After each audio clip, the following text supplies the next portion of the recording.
So, hi and welcome to our fourth webinar. This is from a series that Jamie and I put together called Leaning into Your Transition to Online Education. This is episode 4, Creating Connection and Community in Online Environments. And so I'll just quickly introduce myself, then Jamie's going to introduce himself.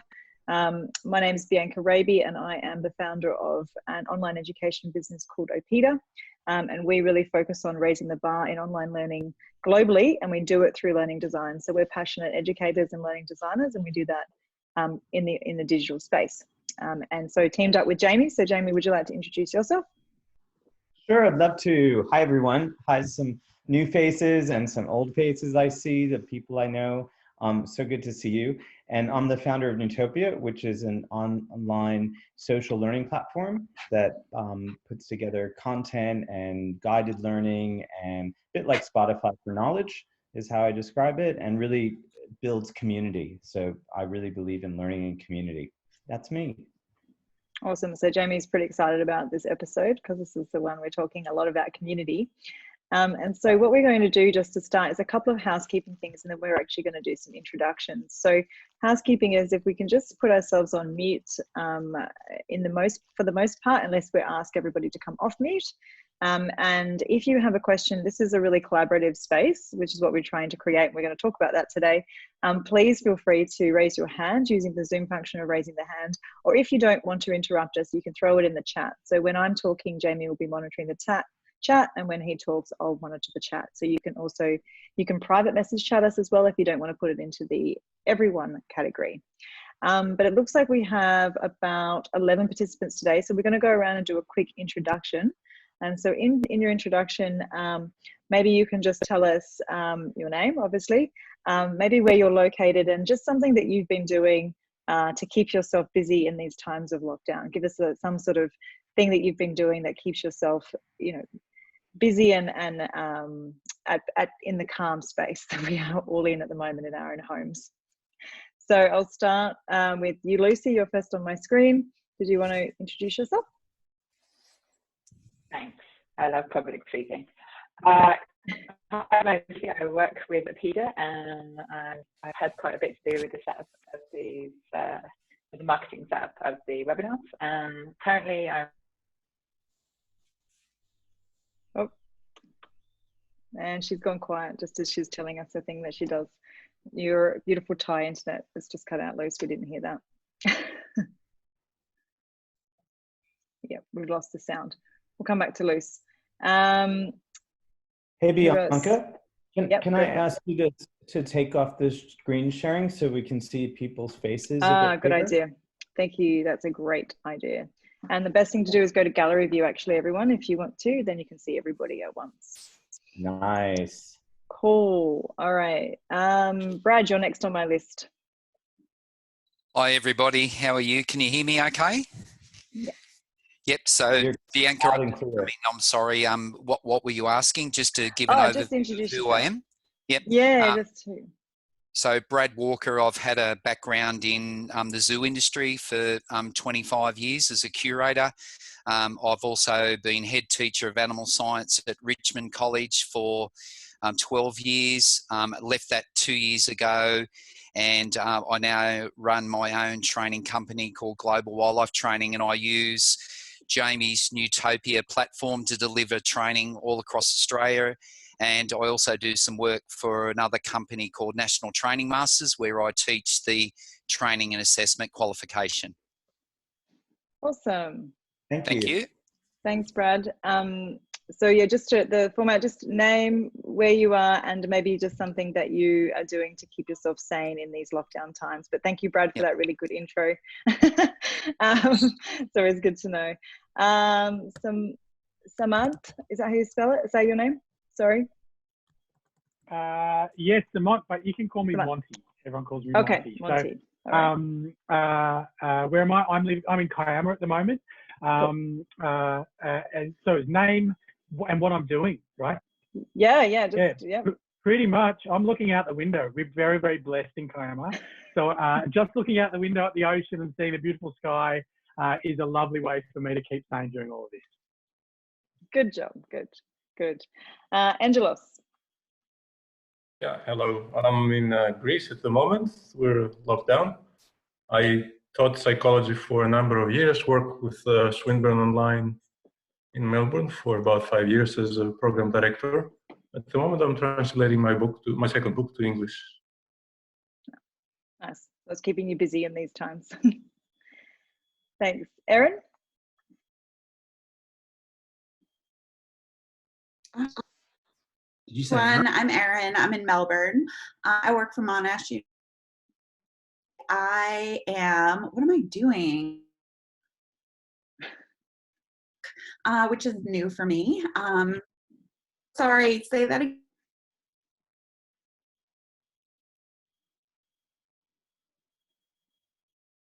Another little bit of technical. Oh, there we go.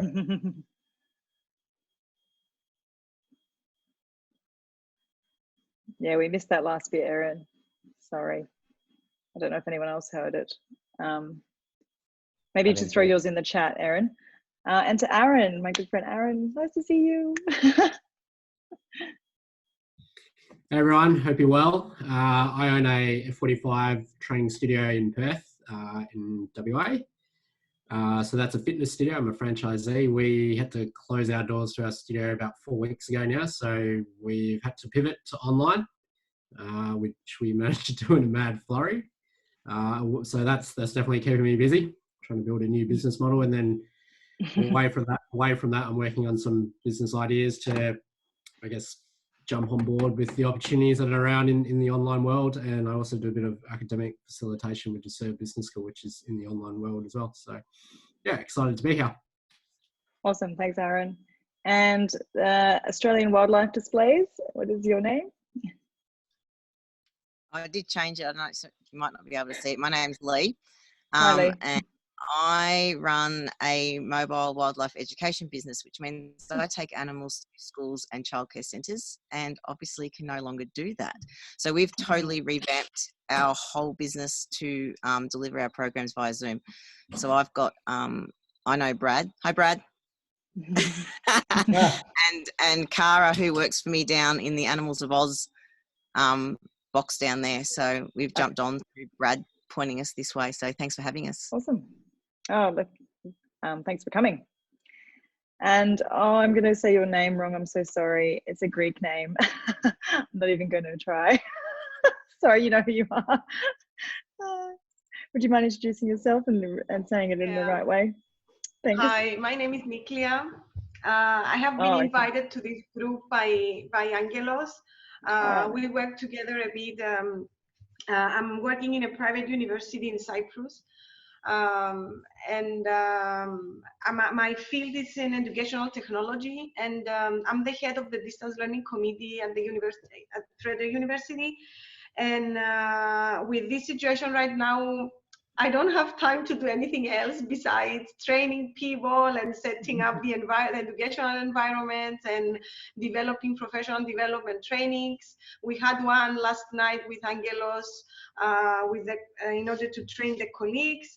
So it's good that we are all having the opportunity to learn some new stuff and put ourselves in a position to where we need to think how we could teach differently, using all these technologies that we have. Nice meeting you all. Thank you. Thanks for joining. And David. Hi, I'm David. I'm in Berlin at the moment. And to keep myself busy, I really am not sure what I'm doing. It's a great question. Just working too much, maybe? Working a bit, spending time with my housemate, playing some board games, somehow filling my days. Nice. It's amazing how much you do actually find your days filled. And is it Julia? That's right. Hi, can you guys hear me? I haven't tested my audio. Okay, great. Yeah, my name's Yulia. I actually know Jamie for the last few years. However, I've not yet used his platform for my service. I am the owner and founder of Tinker Tank in Manly Beach, Australia. We also have locations in St. Leonard's and in California, and we teach STEM and STEAM to primary and secondary students, plus we do corporate team building workshops and birthday parties. And as you can imagine, we went from being a very physical experience to now being completely online. So we've scrambled over the last 4 weeks now to, actually we were very lucky because we were actually building up to this moment anyway. So it just sort of fast tracked us from being a physical thing to being an online experience. And we are now just actively just testing. So we started on Tuesday, our workshops online, and we've been very, very busy every single day since lockdown. It doesn't feel like there's a single moment to spare right now. So I've been busy. Yeah. Okay. Nice to have you. Thanks for the intro. Thanks. And Animals of Oz Part 2. Sorry. What was your name again? Hi, I'm Cara. I work for Lee, who spoke only a little bit ago. I am the manager of Animals of Oz here. Like Lee was saying, we usually take our animals out to people, and we've had to change what we're doing and going online now. So my part of it is presenting all of the animals in an online way. Really different. I'm not used to talking to a picture of myself. So yeah, learning a lot. So that's me. Awesome. Thank you for the intro. And we have Alyssa.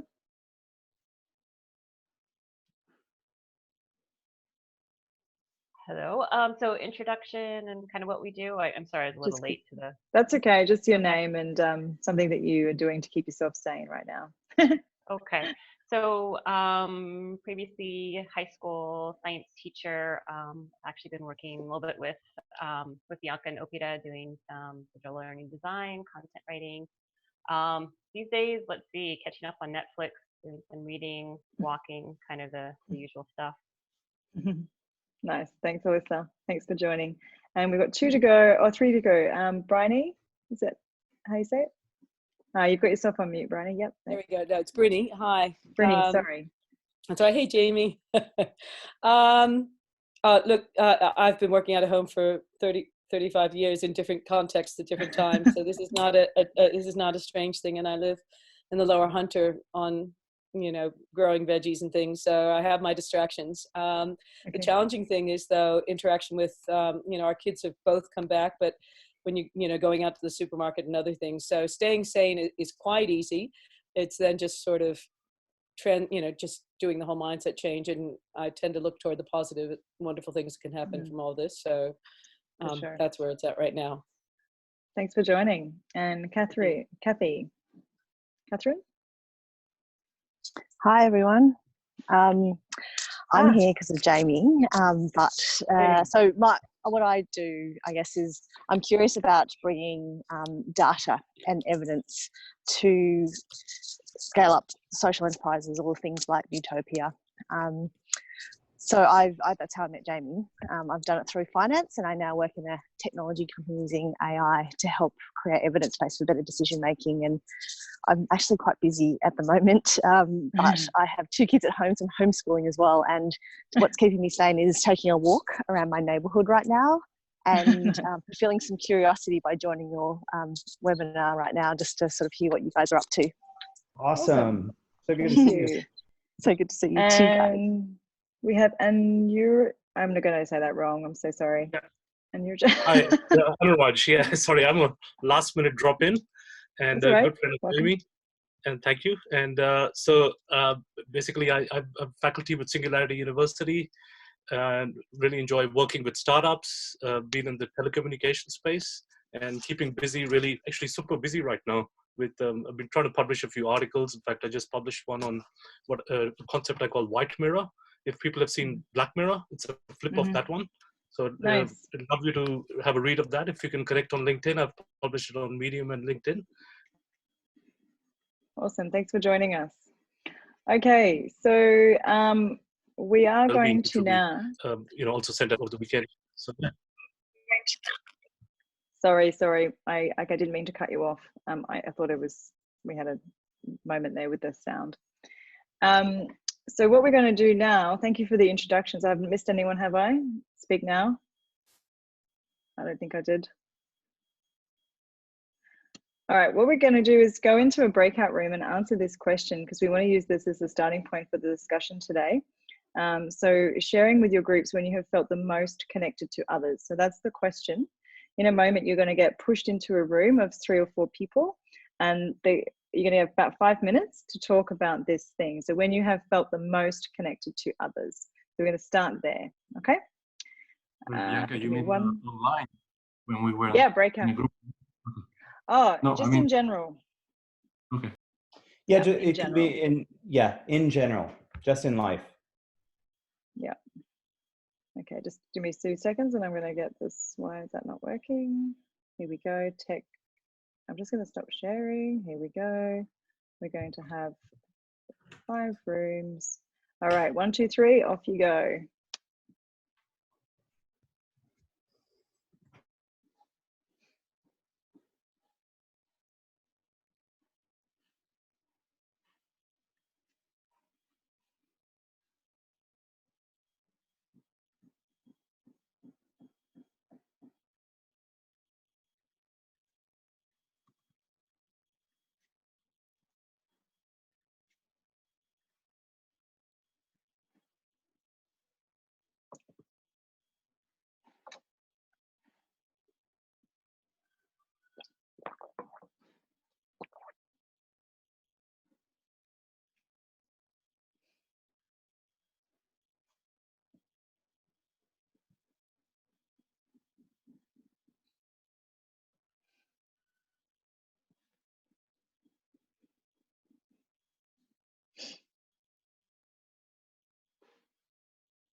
Oh, hi, Monty.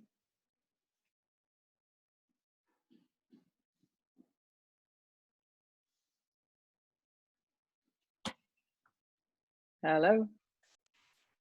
Monty, you there?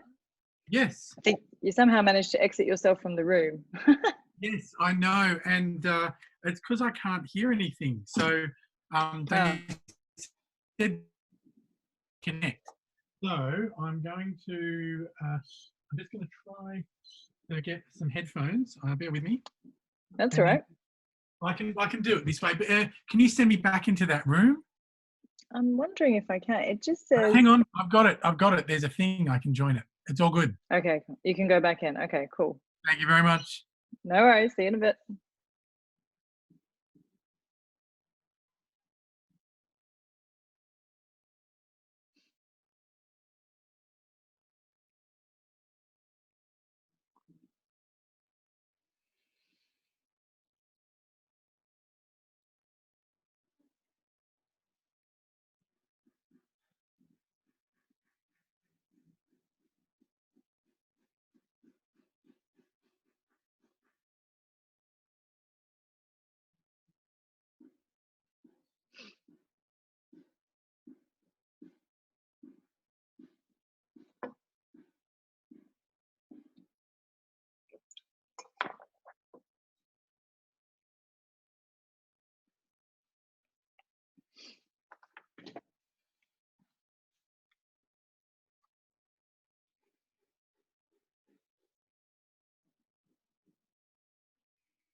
Hello.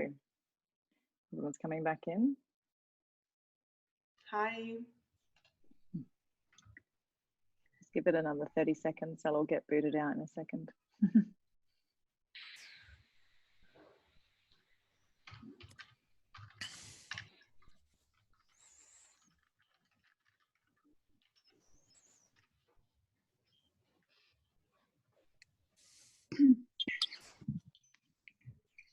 Yeah. Hello. Awesome. Hello, everybody's back. Ah, Awesome. did you pull us back? Right. I did. There you go. Now I'm getting my head around Not the enough technology. time. Not enough time. Sorry about that, team. Yes, I have had to pull you back. Okay, so do we want to just have a bit of an open share? I don't think we'll do a go around the group, but an open share. So if anybody wants to share about when they have felt very connected, and obviously you can probably tell why we asked this question, because it's going to lead us on to what we want to talk about today, about how to create that online. So anyone? I could go. I mean, I was just quickly talking about how we've really dove headfirst into this online sharing and streaming, and it's live. And we found a gamers platform that we've been using called Discord, and they yesterday launched a feature that allowed us to see the users' faces and video. Cool. And 2 days before that, we couldn't, and it was very cold and not as interactive, and I felt like I was talking to myself. But then when they released this feature, suddenly I could interact with each individual student, and suddenly it was a whole new ball game, and I felt like what I was doing had meaning, and I was connecting, and the kids were more interactive, and it was really much more exciting. So I know Zoom can do this sort of thing, which is great, up to 50, but I don't know the capacity that this program I'm using. I don't know how many students I can see, but that difference of seeing each face was just fantastic and made such a difference. Yeah, great. Brilliant. Great pickup. I'm so glad you said that. Interesting. Well, I'll mention I've actually been teaching online for about 15 years, and I've found that connection with students online has been even more comprehensive than face-to-face, to the point where I've had students for 20 years, I've never ever seen them face-to-face. And when you finally meet them for that first time after all those years, that connection is overwhelming.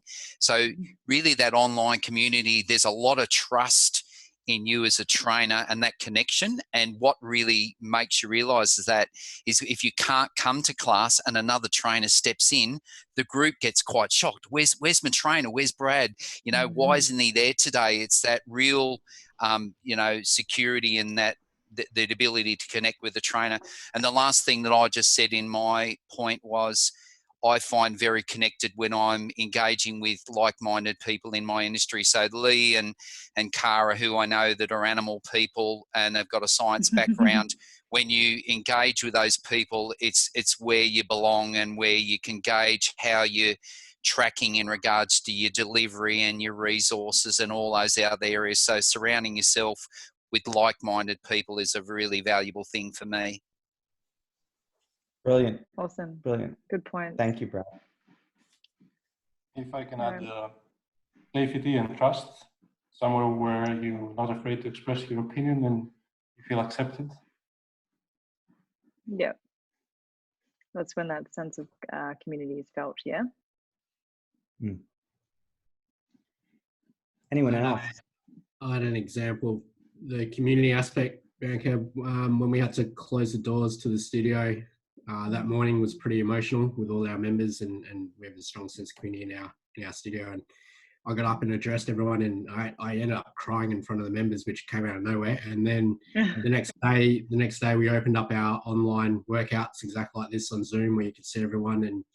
And so it was kind of, in the space of 24 hours, it was connection in person and then replicated online. And now it's been interesting, because now you really get an insight into people's lives, because you'll see the kids walk by, or the kids will join in, or up and sit in front of the camera, or you'll get a tour of the living room. And so yeah, I think it's brought our membership even closer together, I think.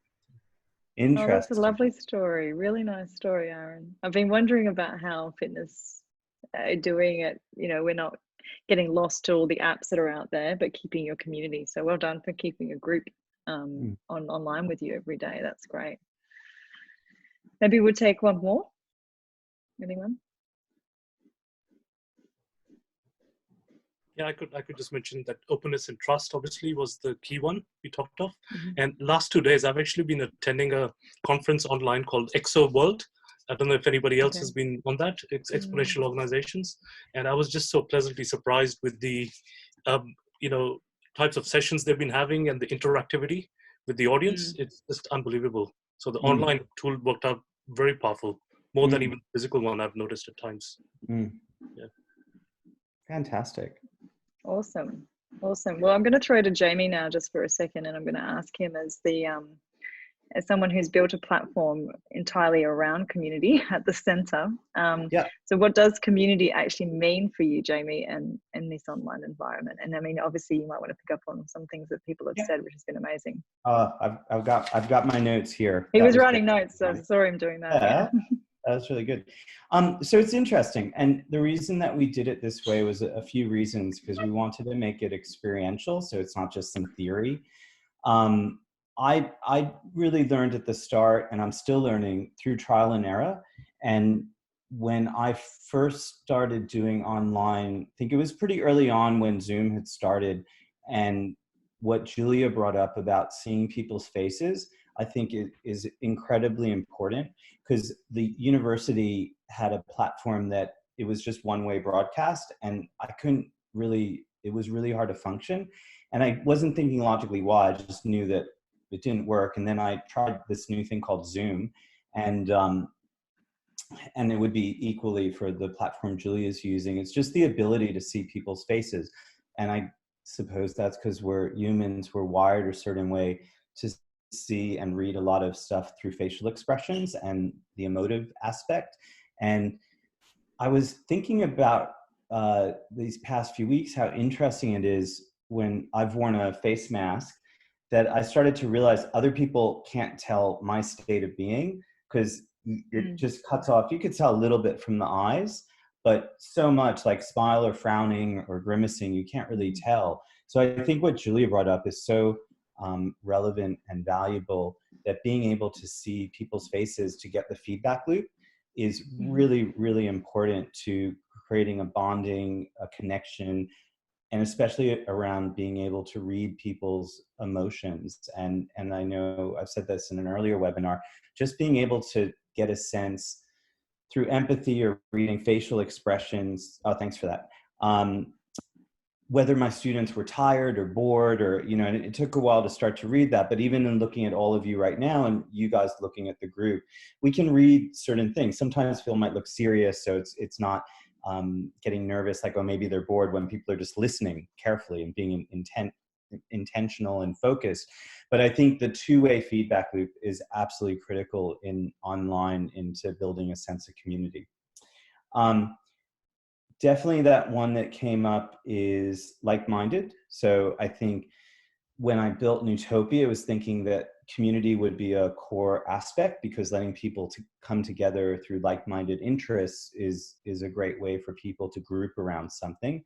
And it could be interests, it could be values, it could be ways of being.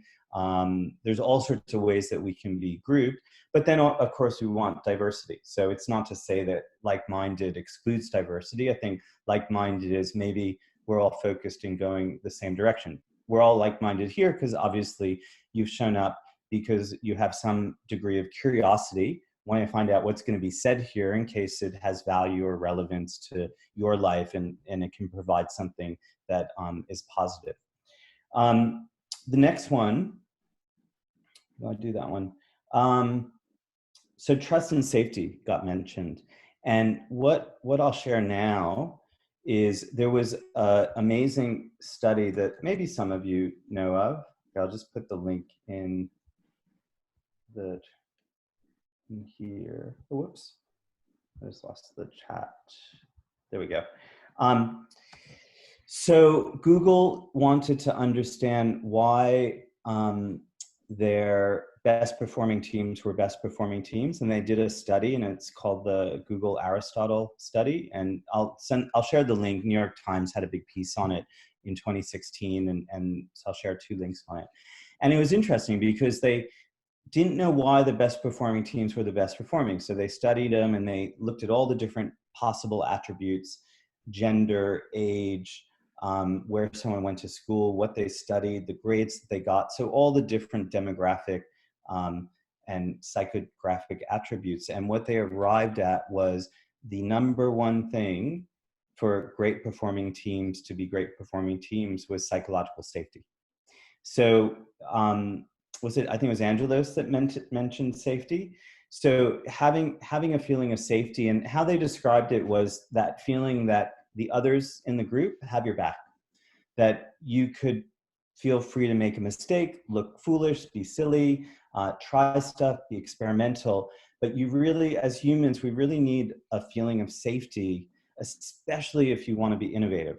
Because being innovative and creative and pattern recognition and all the neocortex type brain activities, the minute you don't have a sense of safety, and it's kind of relevant to the conversations in the world that are happening right now, a lot of people have been thrown back into survival. So living arrangements, money, food, just basic needs to survive.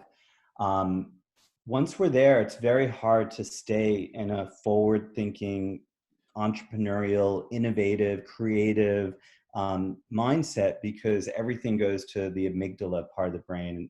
It's called the amygdala hijack. And it's where, and I have so experienced this, and now I understand what it is, when there's a threat to survival, all the creative capability shuts off. And so that's that deer in headlights feeling, or a sense of panic. I don't know what to do and where to move, and I just get paralyzed. So if you think about a team or a group of people on this call, or it might be like in Julia's case, teaching children, younger children, really providing a safe space where it could be safety on a different number of attributes: safe to be online, safe in this grouping, like that I feel safe to talk to some of you, who I've never met. The reason that Bianca and I started intentionally going around the room and letting everyone introduce themselves, when there's time to do that, and that's possible, especially if it's the first time people have gotten together, that's just such a wonderful way to create the beginning of safety, because we understand who's in the community, what their background is, what their demeanor is, what their personality is, the warmth that they can convey. Even across Zoom, you can get someone's warmth, smiling, all that emotive stuff all comes into play. That, you know, if I feel safe to share with you guys, I can be really open, and thus other people in the group can also feel a sense of safety. So usually as facilitators, which I'm guessing most of you are, you're holding the space. So you're the host or facilitator or guide or mentor, and you're holding the space. So getting everyone comfortable, just like if you were having a dinner party, welcoming people in, offering them a drink as a metaphor, all of those little nuances makes such a difference. And that creates the environment to hold everything. And then that leads to the next thing. By creating that sense of safety, people can show up and be authentic and can be themselves and can feel like, oh, I don't know if I want to talk, I might say something stupid, but just being like, oh, who cares? I feel really safe in this group. And I think, who is the person with are they still on? Who was talking about oh, there you go, Aaron. So Aaron talking about, you know, seeing people's homes, seeing their kids, seeing their pets, that all of a sudden on Zoom, people are actually seeing inside of people's lives and the real stuff, and the dogs. Julia. Hello. But isn't that interesting that where we might have been more formal, coming to a gym or coming to a workplace or coming to a school, we can drop a lot of that pretense because we're at home. And it's interesting, I would imagine throughout this several weeks and months that the world is going through this process, we're going to drop into, as a collective civilization, a deeper level of intimacy and authenticity. This is how we live in our lives, and it's messy, and we can be human and messy humans and still be connected. And I find it interesting that the words that are being used a lot out there as almost like a meme is we're all in this together. Isn't that interesting? That we're at a point as a human civilization that's how people are choosing to be safe, be kind, we're all in this together is something that I've been seeing a lot of. And I'm like, wow, hopefully that means we're becoming, you know, more conscious and a level of authenticity. And then the last one is someone mentioned openness and trust. And I think they all go together. So that safety, trust, authenticity, openness. And these are the qualities. And it's interesting, you know, if you want to read about the Google study to see the data around that. So Catherine speaks a lot about data. So the actual data they collected and what they learned that this is real, it's not subjective opinion, it actually is in the data this is what allows human beings to be at their best, to show up at their best, to connect in at their best, and to form communities that encourage the best out of someone. That's what I'll say about it. Awesome. Thanks, Jamie. I'm just going to pick up on one thing and then I'm going to throw to the group for comments because I think there's going to be some really great stuff that comes from that. But I just want to pick up on when you said we're all in this together. What's really cool about that is when we think about facilitation and how facilitation has had to change over the years in education, it's not as didactic anymore. It's not I speak, you listen because I know everything and you listen. So if we actually adopt the we're all in this together mindset inside of our educational opportunities, we give that power back to the learners to come to the group with things and to have a collaborative experience and actually be the role of a facilitator, not I have knowledge, you need to listen. So it's sort of a two-way to use that slogan at the moment, I think, is that we are all in this together in a learning experience. So in saying that, this is a good segue, I'm going to open up for comments or any additions that you want to make to what Jamie said, because I think he's articulated it very beautifully. Thanks.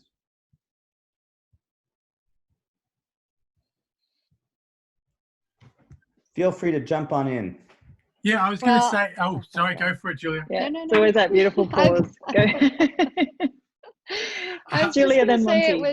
It was very interesting to me, like what you said, Jamie, about, you know, I was really afraid to be on camera in front of my students, and because I really was afraid I wasn't going to connect the same way. So it honestly took me 3 weeks to get in front of the camera. Like from the day that we went to lockdown to figuring out what the heck I was going to do and how I was going to execute it, that taking that leap of faith to getting in front of the camera was very, very difficult. And that trust and that safety, I wanted my community to have that guaranteed to them as well. But then to get in front of the camera, what made me have the confidence to do it was to be exactly what you said, which was, we're all in the same boat. I'm going to be doing this probably in my pajamas at some point. And you know what? It's me, and my community knows who I am. And I've got to stop thinking that I have to be somebody else, because nobody can carry that on. Nobody can be this celebrity or person on screen or whatever the heck it is that you think you have to be in front of the camera and to present your product or your service. You just have to be who you are, because that is what's going to carry you through the good and the bad.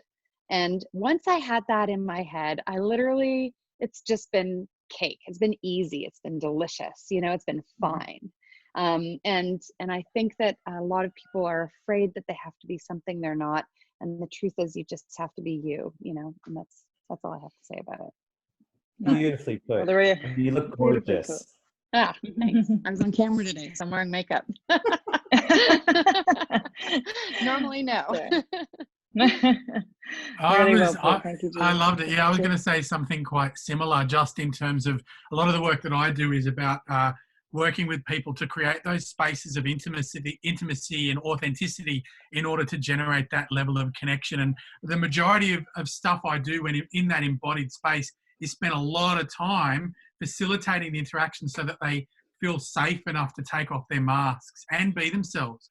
And I think what came up when you were speaking, Julia, and what I've noticed is that even in this synchronous yet slightly disembodied space, I've noticed that in a face-to-face environment, our bodies can be a really big barrier, and they can be the tool that we use to hold on to that mask.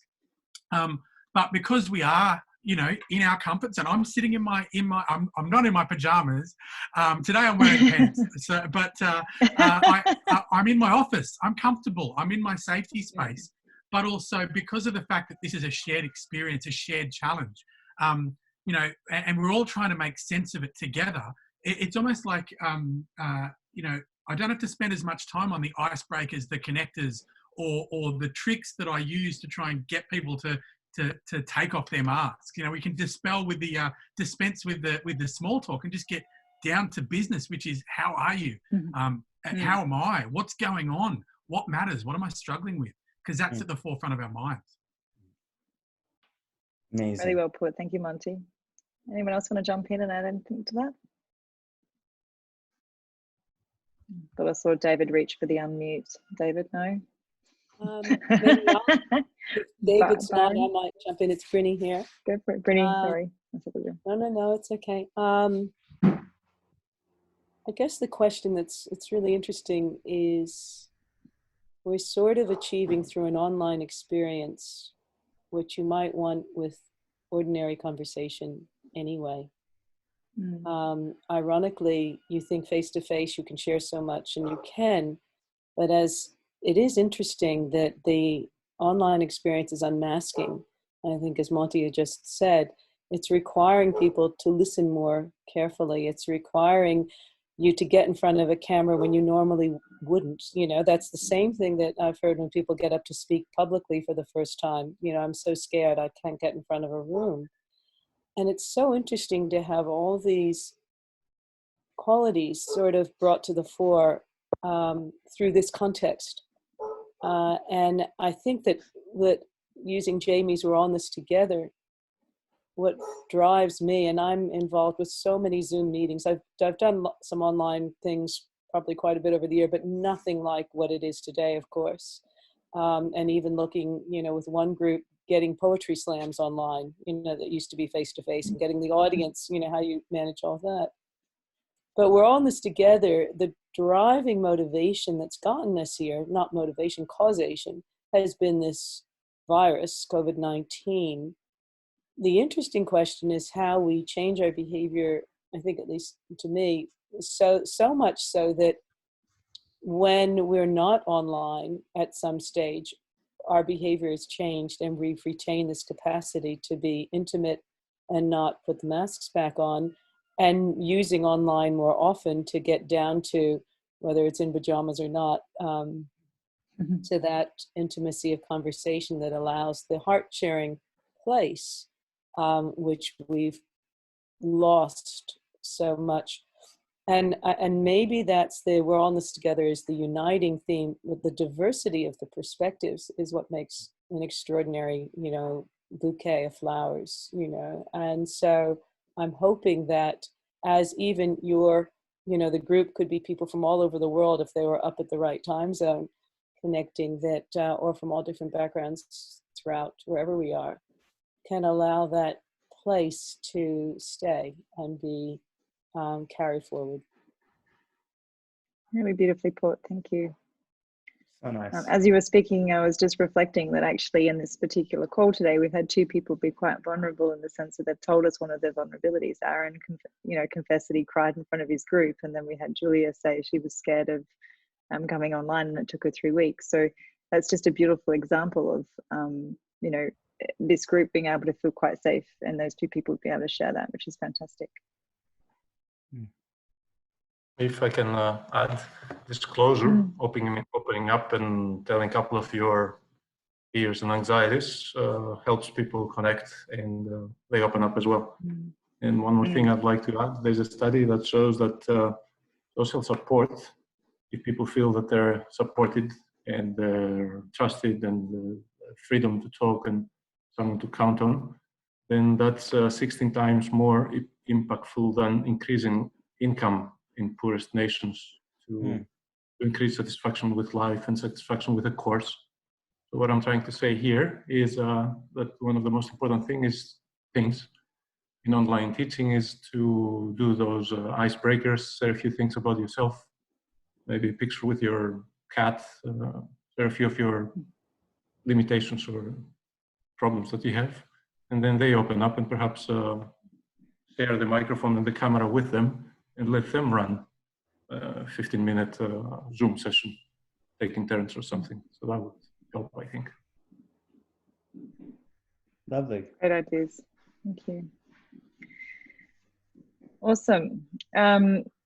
We'll just go, Jamie, do you want to, I think we will just go to this last question so that I can just talk a little bit about creating, yeah. Okay, so this was something that when Bianca and I chatted, we thought this might be an interesting question to touch on. As some of you now have maybe been an online company, or maybe not, maybe mostly face-to-face or running a gym, but Bianca's, her company, Oppida, is a fully online company, creating online programs with clients. Asking her, how do you do this? How do you run an online company that might have people based in, where are they? Vietnam, Australia, yeah, Thailand, Australia, US, yeah, everywhere, and Bali. Yeah, and Yeah. Bali, yeah. So yeah, it was, you know, when this whole thing happened, again, a bit like you, Briony, that I was like, I've already been working from home for years, and this doesn't really, you know, it does affect obviously my social life and all those things, but was kind of thinking, being very grateful that I built an online company dealing in online education. So yeah, we have been remote for quite a few, I've been remote worker for quite a few years, but I think what's really important, and I have obviously 2 Oppida staff on the call here today, so if you want to speak, you can speak, is that we do collaborate a lot on Slack, and we do chat. We have you know, we use Slack to create our community. And I try to make sure on Slack that I'm very, I give updates and provide opportunities for people to kind of speak and to, you know, be in groups together and chat and meet each other. And whenever we have projects, people get to meet each other through virtually. We use Zoom a lot to do that and create that kind of inclusiveness environment. And then we also are always thinking when we're talking to our clients that we're all designing for humans, and that's come up a lot today, that we're humans, we like connection. We really, really want to understand where one another are coming from. And that goes to, you know, for any particular example in the workplace, even like if there's if you're chatting to somebody and you feel like there's a miscommunication going on, you pick the phone up and you make sure you clear it up. You know, we're humans, we have our own kind of perspectives and our own ways of dealing with things. And so just always remembering that and kind of giving those opportunities to keep that conversation connection flowing, and giving people the tools to do that. And again, being open. So one of the things I try and do is these sort of regular updates and be really open with people about where the company's at, what we're doing, who's doing what. I try to do them weekly, but they end up being probably fortnightly. But and I do them on video. I sometimes do them on message. Most of the time they're on video, so people can just, and most of the time I've probably just, you know, gone out of the shower and I'm just standing anywhere where I am and just talking, you know, and giving the update wherever, whatever time I found in the day to do that. So it's very kind of raw. It's not produced. It's like, this is what we're doing today. And yeah, this has been a bit shit, but this is really good. And we've got this going on and we've got that going on. So I guess kind of just trying to keep it pretty flat as well, and not really thinking like, giving everyone that voice. So that's what we attempt to do as a company. And I think that goes for when you're trying to build a course as well. What do you think? How do you want to do that? But yeah, anything from Lucy and Alyssa, some of the Oppida team members on the call, about being in an online company? I will say that you probably made me do more public speaking since I've worked with Oppida than any other company. Thank you. No worries. But you've also, in doing so, provided the right platform and the openness, and, you know, because it's something that I really struggle with. But it's easier to engage and do because Oppida is about openness and connection and being authentic with each other. So even if it's scary every time, it's still doable because of that, those values that we have, despite the fact that we're all scattered all over the world. Yeah. Thanks, Luce. Did you have anything to add, Alyssa? Yeah, so this is my first experience working online, and you know, it's nice that there's so many ways that we can communicate And, you know, hearing from you, having the updates like you were talking about is really important for feeling in the loop with what's going on, even though we're in different places. So there's still a lot of ways to have that sense of connection, you know, the company, and to have, you know, a sense that we're part of it too, even though, you know, we're spread out working on different things. So it's been a positive experience to see how it can be done well. Thanks, Alyssa. We're trying. Yeah, I'd like to get more regular with my updates, but yeah, we're trying. And people are on different projects, and it gets a bit crazy. But hopefully, we have some routines in place soon, and where we can all come together. But I think when you're doing a course, that's also what the trainers can do. They can send updates on the Monday morning. You know, this is what you should be doing this week. You know, what did you do on the weekend? I did this, and haha, here's my cat, or whatever. I don't know. And then, you know, just bringing that life into the program, and that connection, I think, is super important. I'm a big fan of cat memes, and you know, all those sort of things that we do to bond with people. Are there any questions? Right.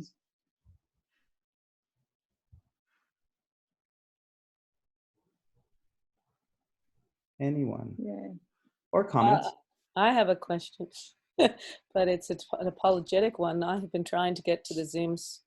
This is the first one I've made, and it's the last one you're offering. Are you, I know that you're recording the Zooms. Is there a possibility to be able to access the others, because I regrettably missed them? Yeah.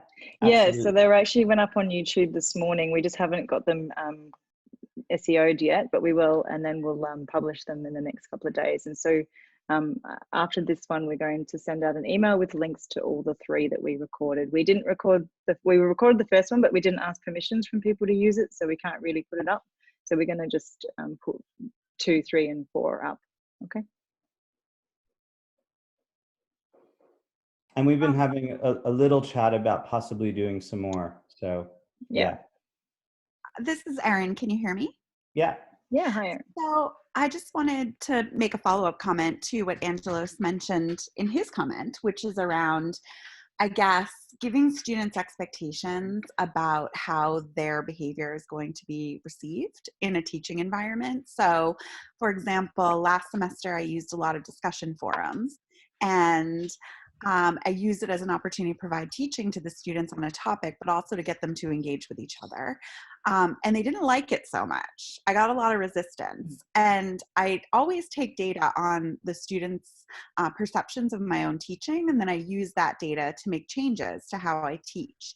So this semester, I took the approach of being really proactive with telling the students exactly why we were doing the discussion forums, telling them that this was a learning opportunity, that they weren't being graded on the content of their contributions, that it can be scary and that's okay.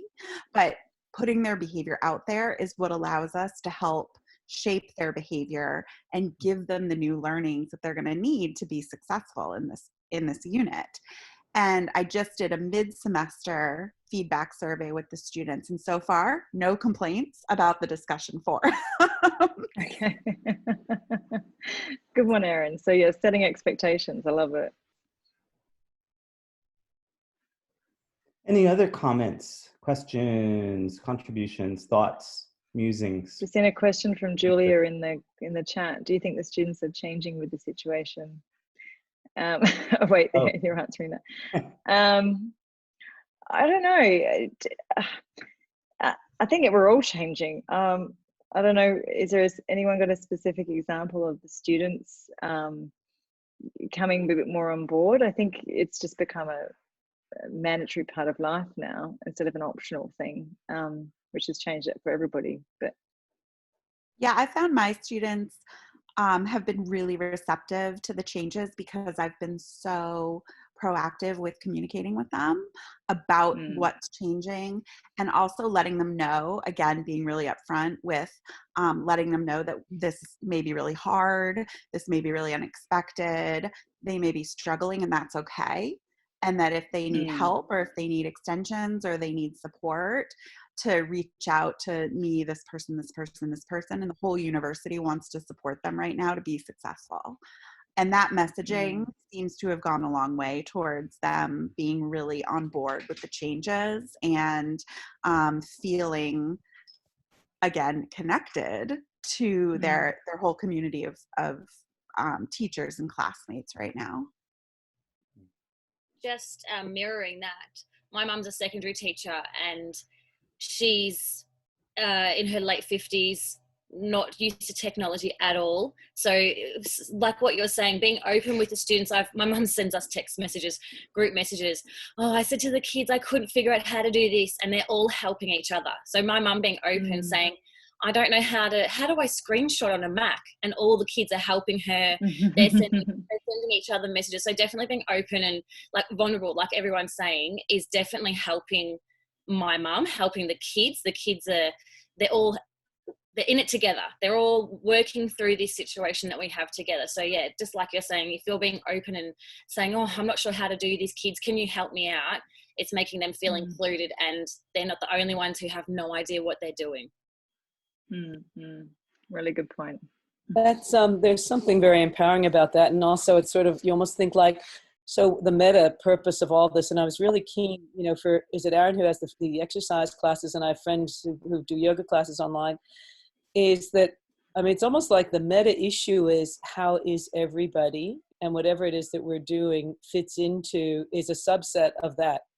And what I find is that in a Zoom where we've started a meeting, a board meeting or something, and there's not been a check-in, it's like, well, why are we here in the first place? We're business, but I've missed that, I suppose, in face-to-face meetings as well. But the check-in time usually would happen the 15 minutes before the meeting and in the breaks and then after meeting. Now, online, you don't have those unless you set them up or you take time from a meeting. And I asked that for if you're doing a fitness class, is there, how you bring everyone together in the first 5 minutes for them to know that the first and foremost thing is, how are you okay? And staying fit is why we're here, but it's only one of the things in your life to keep your mental, physical, emotional, spiritual health in alignment. And I'm supporting that. So I'm wondering, maybe Aaron and other people can have a comment, because it seems it's kind of like so many things pale in comparison. This is probably too personal on some levels. But I say it wholeheartedly. But when my partner and I had a stillborn child, our first child together was stillborn, and it had an extraordinary story to it. But I remember going back to work, and I remember feeling that there was nothing in the world that could ever hurt me or touch me, not hurt me, touch me again. So any business meeting, any facilitation, any question from the audience, anything, anytime, everything paled. Nothing, everything paled. And in this context, whether you have the virus, you don't have the virus, you're worried about your family, you're worried about friends overseas, family here, whatever it is, it's sort of an everything pales moment in another way. And I'm just wondering, how do you, with all of the work that we're doing, and on a fitness class, you have an hour, how do you raise that metadata question so that everyone is brought in together, before you start your program? Because sometimes, like in a meeting, if it's scheduled and there's an agenda, I've done this, but we spent, with a community council that I'm on, we spent the whole first hour hearing how everybody was. Now, part of that was also because we needed to know that to then do work. But how do you expedite that check-in in each of in your context, for example, Aaron? I'd be keen to know. Yeah, that's a good question. I think so we do it through a few avenues, and one of the opening questions at the moment is just, how are you? Just how are you doing? Like, everyone's going through different sorts of challenges, and the question at the moment is so genuine. So we open up our virtual studio 15 minutes before each class, and people jump in just like they would normally. They come into the studio, they hang out, they catch up. They love seeing the other members. How are you going? Now they're getting to know the members' families. And then same thing at the end of the class as well. Anyone who wants to hang around will do stretching and chat at the same time.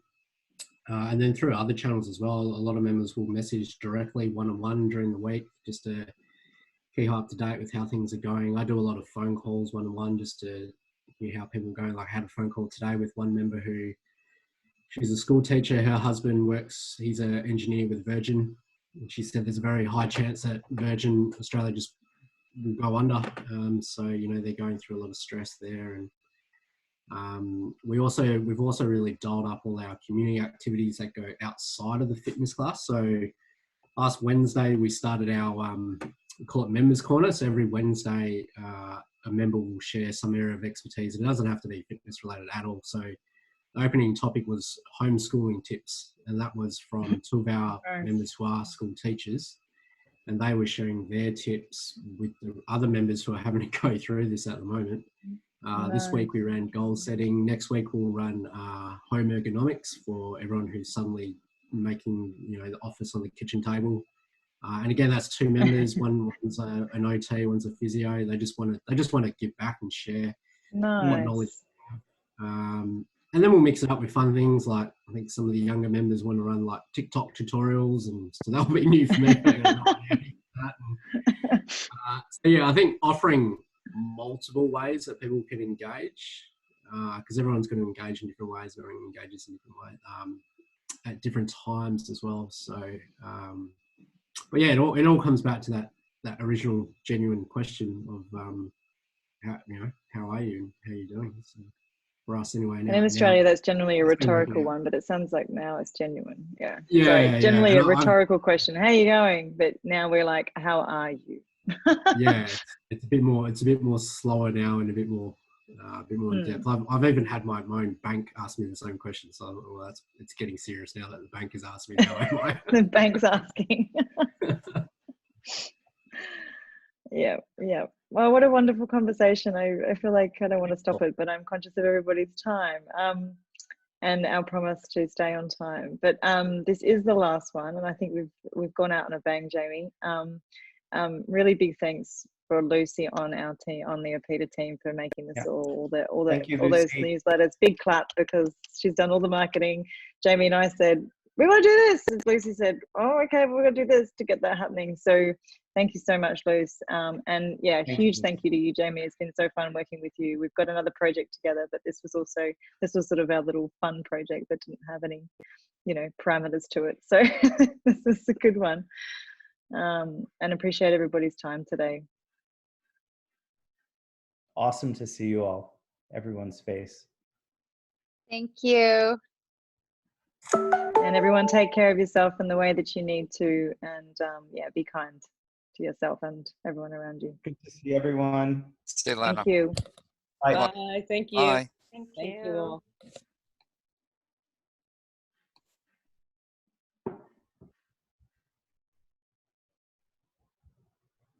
Beautiful. Awesome. Great work, guys. Hang on a sec.